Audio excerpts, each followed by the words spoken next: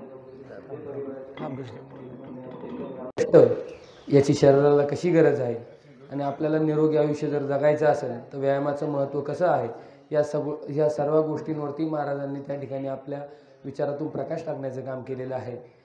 या साळूबाईंबद्दल बोलायचं झालं तर गावामध्ये संख्येने कमी असलेला हा समाज आणि ह्या समाजातील सर्व मंडळी काबाड कष्ट करून अगदी सकाळी उठल्यापासून मग पाईपलाईनीचं काम असेल, कोणाचं शेतीचं काम असेल किंवा अजून कोणतं कष्टाचं काम असेल, या कामातून कष्ट करून आपला प्रपंच पुढं न्यायचा आणि आपल्या मुलाबाळांना शिक्षण द्यायचं, अशा प्रकारचं ह्या समाजाचं काम या ठिकाणी चालू असतं. माताजी शेटणी त्या दुसऱ्या एका गोष्टीवर प्रकाश टाकला की नाही म्हटलं तर हा समाज थोडा व्यसनाच्या पाठीमागे गेल्यामुळं थोडी प्रगती नाही म्हटलं तर थांबलेली आहे. तर साळूबाईंना श्रद्धांजली म्हणून आपण यातून एवढाच बोध घेतला पाहिजे की बाबा कोणत्याही व्यसनाच्या पाठीमागे न जाता आपल्या मुलाबाळांना शाळेत घातलं पाहिजे, त्यांना शिक्षण दिलं पाहिजे. आणि जर कोणाची मुलं शाळेत जात नसतील किंवा काही अडचणी असतील, आर्थिक अडचणी असतील शैक्षणिक बाबतीत, तर ग्रामपंचायतशी संपर्क साधला तर आम्ही आहे, माता शेटे अरुणे तुमच्या मुलांच्या शैक्षणिक उपक्रमात देखील ग्रामपंचायत तेवढंच तुम्हाला सहकार्य करेल. पुन्हा एकदा आपल्या सगळ्यांच्या वतीनं या साळूबाई शिंदे यांना आपल्या सगळ्यांच्या वतीनं भावपूर्ण श्रद्धांजली वाहतो आणि या ठिकाणी थांबतो. ओम शांती. अंतकरणाने जमलेले शिंदे परिवाराचे आप्तेष्ट नातेवाईक, पैपावणे, सगळे सोयरे आणि पिंपळगावातील, चांडोली गावातील सरपंच, ग्रामस्थ मंडळी, बंधू आणि भगिनींनो, आज आपण कैलासवासी साळूबाई रामदास शिंदे या भगिनीच्या दसऱ्यानिमित्त आपण सर्वजण बहुसंख्येने उपस्थित झालात. असो, त्या आपल्यातून, त्यांच्या कुटुंबातून, त्यांच्या मुलाबाळातून निघून गेल्या, खेद वाटतो. मृत्यू ही एक दुर्निवार शक्ती आहे. तिच्या कराल पांज्यातून कुणाची सुटका होत नाही आणि झालेली नाही. हे शरीर कधीतरी आपल्याला टाकून जावं लागल. आताच माताजीनं प्रवचन केलेले आहे शरीरावर. येण्याची शरीरे, शरीरा येणे सरे, किंबहुना चराचरे चिरापडे. बरोबर का? तेव्हा आपल्या गावातील ही व्यक्ती माताजी पांडुरंग पोखरकर, यांना झेडपी म्हणतात आणि हे माझ्या मताने तरी अनुभवाने आपल्या गावातील चांगली व्यक्ती आहे आणि या नव्या पिढीला पुढे घेऊन जाण्यासाठी त्यांची मनापासून तळमळ आहे. आणि ही आपली शिंदे वस्ती आहे आपल्या गावामध्ये, तर ही फार चांगली आहे. पहिल्यापासून आपले गावातील कुटुंबच एक प्रकारे आहे असं माताजीनं आपण ग्रामस्थांनी त्यांना आतापर्यंत हातामध्ये सहकार्याने धरलेले आहे, जोपासलेले आहे आणि त्यांना आपण सर्वांनी जीव लावलेले आहे. आतापर्यंत त्यांना आपण काही दूर लोटलं नाही. आपल्या माताजीनं त्यांना, त्यांचे आई वडील रानात होते, माळावरती राहायला होते, पण आपल्या माताजीनं त्यांना बघून भावाचं प्रेम दिलं आणि आपल्या गावामध्ये त्यांची वस्ती आणलेली आहे. त्यांना ग्रामस्थांच्या सहकार्यातून त्यांचं कुटुंब चांगली जोपासलेली आहे. असो, मला फार बोलायचं आहे. आता ही तर एक शिंदेताई भगिनी आहे, हिनं आळंदीला काही धर्मशाळेचं काम केलं. त्यावेळेला आमच्या बारस होती आमची, त्यावेळेला नैवेद्य करून दिला त्या भगिनीनं. तेव्हा असो, तुम्हाला भक्तीचं येड असू द्यावा आणि या गावावर तुमचंही बी प्रेम राहावा आणि गावाचंही प्रेम इथून पुढे राहील जाईल. एवढं बोलून माझं 2 शब्द मी थांबवतो. घ्या. सर्वांचं ऋण व्यक्त करण्यासाठी माननीय श्री संतोषराव पोखरकर यांना विनंती आहे, शिंदे ऋण व्यक्त करण्यासाठी या ठिकाणी यायचं आहे. नाही उरून करायचं, तूच करवाला काय काय बोलत.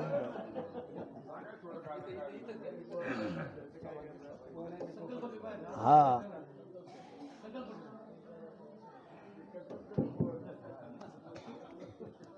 गोड नदीच्या पवित्र तीरावरती कैलासवासी साळूबाई रामदास शिंदे वर्ष 47 यांना अखेरचा निरोप देण्यासाठी आपण सर्वजण उपस्थित राहिला. मदाशेठ पोखरकर यांनी आरोग्यावरती खूप चांगलं प्रवचन केलं आणि त्यांचं पहिलं प्रवचन ऐकण्यासाठी खास मी आलो. अक्षरशः हा जो परिवार आहे या परिवाराने पहिल्यापासून एवढं श्रम केलं परंतु मदाशेठने सांगितल्याप्रमाणे त्याचं जे चीज आहे ते चीज काही लोकांना करता आलं नाही की जेणेकरून व्यसनाच्या आहारी गेले आणि व्यसनाच्या आहारी गेल्यामुळं हा समाज जेवढा सुधारला पाहिजे प्रगत झाला पाहिजे तो झाला नाही. त्यामुळं त्यांनी जो संकल्प केला आहे किंवा त्यांनी जे सांगितले तुमच्या संपूर्ण समाजाला सांगितले की व्यसनामुळं आपल्या गावामध्ये किती हानी झाली हे तुम्हाला माहिती आहे आणि तुम्ही तुमच्याही कुटुंबातली बरीचशी मंडळी की आता तू रामदासचं किंवा बऱ्याच लोकांची उदाहरणं दिली म्हणजे जसं तुमच्या समाजामध्ये व्यसनामुळं हानी होते सगळ्या समाजामध्ये व्यसनामुळं हानी होते आणि मी आवर्जून सांगेन की खरंच व्यसन करू नका. की आता मदाशेठने सांगितलं की बाबा हे तांडोलीचे सरपंच आहे त्यांची मुलं शिक्षक हे मी स्वतः पाहिले आलो तुम्ही तुमच्या घरी. तर जर तुमच्या समाजामध्ये काही लोक इतकी प्रगत होतात तर तुम्ही का प्रगत होत नाही आणि तुम्ही त्यातून चांगला धडा घेतला पाहिजे. एवढीच आज कैलासवासी साळुबाई रामदास शिंदे यांच्या चरणी ही भावपूर्ण श्रद्धांजली राहील आणि तुम्ही सर्वांनी संकल्प करा की व्यसन करू नका व्यसनाच्या आहारी जाऊ नका. रामकृष्ण हरी. करण्यासाठी आपल्या ऋण व्यक्त करतील. पिंपळगाव नगरीचं वैभव आपल्या पिंपळगावचा नावलौकिक खऱ्या अर्थानं अखंड विश्वामध्ये ज्यांनी केला सोशल मीडियाच्या माध्यमातून कुठं पिकतं काय पिकतं तिथं ते विकत नाही त्याचं मार्केटिंग केल्याशिवाय कुठलीही गोष्ट मार्केटमध्ये येत नाही. आपल्या पिंपळगावच्या नावलौकिकामध्ये भर पाडण्याचं काम खऱ्या अर्थानं ज्यांनी केलं ते आदरणीय वैभव पोखरकर सर आलेल्या सर्व पाहुणे मंडळीचं ग्रामस्थांचं ऋण व्यक्त करतील. उपजलीचे नाशीचे नाशिले ते पुनरपितीचे ऐसा घटिका यंत्र तैसे परिभ्रमिका. खऱ्या अर्थाने माऊलींनी खूप जबरदस्त अशा पद्धतीच्या आपल्या जीवनाबाबत आपल्या आयुष्याबाबत कसं जगावं कसं राहावं कसं मारावं या सगळ्या गोष्टींचा इतिवृत्तांत ज्ञानेश्वरीच्या ओवीमध्ये लिहून ठेवलेला आहे आणि त्याचं खऱ्या अर्थानं त्याच उपनिषदांवर त्या ओव्यांवर त्या वचनांवर खऱ्या अर्थानं जीवनमान आपण घालवलं पाहिजे.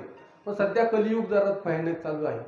आता प्रवचनरूपी सेवा देणारे या पिंपळगावचे शिल्पकार आदरणीय माननीय जिल्हा परिषद सदस्य माताजी पांडुरंग पोखरकर यांनी जे विवेचन केलं तर ही काळाची गरज आहे आणि याच भूमिकेतून त्यांचं हे प्रवचन यांचं विवेचन आणि समाज प्रबोधन हे उत्तरोत्तर वाढत जावं ही खरंच अभिमानाची गोष्ट आहे आपल्या पिंपळगावसाठी की राजकारणामध्ये सक्रिय काम करणारे व्यक्तिमत्व अध्यात्मामध्ये स्वतःला आजमाविते. देहाच्या बासरीतून मनाची फुंकर घातली तर हृदयांतरीच्या व्यथा सुद्धा नादमुग्ध होत जातात आणि सुखाचा हरवलेला सूर सापडत जातो. आदरणीय तरुण तडफदार सरपंच दीपक पोखरकर यांचंही काम तसंच आहे. अनेक आव्हानांना त्यांना सामोरं जात असताना या जाती जमातीला आपण सोबत घेऊन एक उत्कर्ष साधलेला पिंपळगावच्या अनेक चिरामध्ये जर विचार केला तर या लोकांच्या कष्टाचे हात आलेले आहे. म्हणजे अगदी स्मशानभूमीचं काम म्हटलं तर तिथे याच समाजाचा हात लागलेला आहे. या पाठीमागचं हे समाज मंदिर म्हटलं तर याच समाजाचा कारण की ही जी हा कामाचा दर्जा आहे हे काम करताना अनेक वेळा लोक कानकूस करतात पण हे किती पवित्र काम आहे हे खऱ्या अर्थानं आपल्या पिंपळगावमध्ये दाखवून दिलं पाहिजे. या कामाची कधीही लाज न बाळगता सांगल ते काम करण्याची मानसिकता असणारा हा समाज खरंच आमच्यासाठी कुणाहीपेक्षा जास्त संपूर्ण आणि स्वयंपूर्ण वाटतो. तो आपलाच वाटतो. हा राहिली गोष्ट अतिशय कष्ट केल्यानंतर थोडासा थकवा घालवण्यासाठी केलेलं ते व्यसनाची ती सुरुवात एखाद्या कुटुंबाच्या लयाला कारणीभूत ठरते आणि तशाच पद्धतीने हा समाज वाहवत गेला परंतु हा तितकाच आमच्यासाठी जवळचा आहे जेवढा काल होता आणि तसंच उद्या राहणार आहे. या समाजामुळे या पिंपळगावचा विकास झाला हे मी ठामपणे सांगू इच्छितो. आज या कार्यक्रमासाठी वेळात वेळ काढून समाजातील विविध सामाजिक सांस्कृतिक राजकीय शैक्षणिक आध्यात्मिक क्षेत्रातील सर्व मातबर मंडळी मी म्हणतो इथं गर्दी नाही परंतु आलेला प्रत्येक माणूस हा दर्दी आहे. समाजाचं चांगलं व्हावं या भूमिकेतून कार्यरत राहणारी ही सगळी मांदियाळी आहे हे पाहिल्यानंतर खूप व्हायचं वाटतं. त्याच्यामध्ये आदरणीय तुकाराम महाराज पोखरकर असो आमचे सन्माननीय आरोग्य टुरिझमचे सर्वेसर्वा केशव महाराज पाटील असो आदरणीय सरपंच असो सभापती या ठिकाणी आहे अरुण शेठ बांगर असो जेपी नाना असो, त्याच्यानंतर रमेश शेठ पोखरकर असो, त्यानंतर निवृत्ती शेठ बांगर असो, सरपंच संतोषजी पोखरकर असो, त्यानंतर आमचे पोखरकर नाना असो, सगळी मांदियाळी ही समाजामध्ये काहीतरी वेगळं चांगलं व्हावं या भूमिकेतून धडपडणारी आहे. मीही माझ्याकडे खाली तवाटा करतो. या प्रवचन रूपी सेवेसाठी उपस्थित असलेल्या सर्व श्रीरामप्रसादी भजनी मंडळाचे सर्व लोक आहेत, त्यांचंही हरिभक्त परायण महाराजांचा धन्यवाद. या प्रवचन रूपीचा कार्यक्रम संपन्न झाला असं मी जाहीर करतो. आता प्रसादनासाठी सर्वांना विनंती करतो. विश्वात्मके देवे वेणे वाग्यज्ञ तोषावे तोषोणी मत द्यावे बसायला जे काळाची वेळकडे जाणो तया सत्कर्म रती वाढो भूता परस्परे कळो मित्र जीवांचे दुरितांचे तिमिरदा विश्व सुधर्म सूर्य भाव जो देवाचे जो देला हो प्राणीजात सच्चा सकळ मंगळी ईश्वरी प्रांची मांद्या अनवरत मंडळे भेटू दया बुधा चला कल्पतरुंचे आरव चेतना चिंतामणीचे गाव बोलते जे अर्णव पियुषांचे चंद्रमे जे आलांछन मार्दंड जे तापहीन ते सदा सज्जन सोयरे होतू किंबहुना सर्व सुखी पूर्ण होणी तिनी लोकी पहिलो आदि पुरुषी अखंडित आणि ग्रंथोपजीवे विजयची लोकी दृष्टादृष्ट विजय व्हावेची हे दमने त्रिविश्वेश्वराहो आ होईल दान पसारो येणे वरी ज्ञान देवो सुखिया झाला येणे वरी ज्ञान देवो सुखिया झाला येणे वरी ज्ञान देवो सुखिया झाला. हरि ओम. शांती शांती शांती.